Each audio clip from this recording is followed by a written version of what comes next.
ditë që të vish këtu në këtë kuvend dhe në atë foltore edhe të flasësh për atë protest. Më gjej një vend në botë, Sali, ku protestohet kundër qeverisë, por edhe kundër opozitës dhe liderit të saj. Një vend më gjej, Sali, një vend. Ajo foltore nuk është tribun politike dhe as podium për zakonin tënd të vjetër, Sali. Dezinformimin. Më shiko në sy, Sali, më shiko. Si që dezinformove shqiptarët pak minuta më përpar për reformën territoriale, ashtu i dezinformove edhe për shtëpinë time. Ndryshe nga ty, Sali, unë nuk kam privatizuar asnjë plëm toke shqiptarve, por kam lidhur një kontratë për prenotim apartamenti i cili nuk ka nisur, Sali, por ti di vetëm të dezinformosh dhe ndryshe nga sa që e ke transmetuar ti në ato mediat e tua ku pastron parat e pista, ndryshe me sipërfaqe e ndryshe me çmim, Sali. Ky je ti, vetëm një gjë di të bësh, të dezinformosh. Faleminderit. Faleminderit. Zoti Klevis Balliu.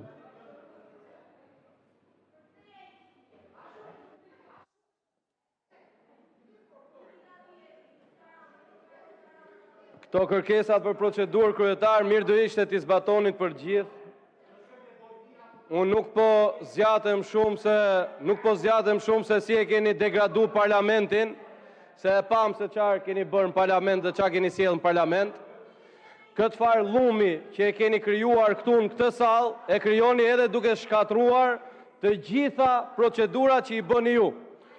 Tani, ju kam quar juve, zoti kryetar, ju kam quar një kërkesë në zyrë, në lidhje me një kërkesë që ka bërë opozita për thirrur në komision atë që përkëdhel trafikantët dhe terrorizon protestuesit që është drejtori i policisë shtetit. Komisioni punëve të brendshme deklaron se nuk e kemi drejtën ne t'i marrim dhe t'i thrasim drejtuesit. Ndërkohë që rregulloria është krejt e kundërta. Ka 3 javë nuk keni kthyer përgjigje. Kam sjellur një projekt ligj në lidhje me uljen e pensionit për efektiv të policisë, uljen e moshës pensionit. Dhe nuk ka marrë absolutisht asnjë përgjigje, ndërkohë që projektligjet e të tjerëve deputetëve socialistë vinë në sekond, në minutë. Kemi kërkuar disa herë për një seancë pyetje-përgjigje me ministrin e drejtësisë.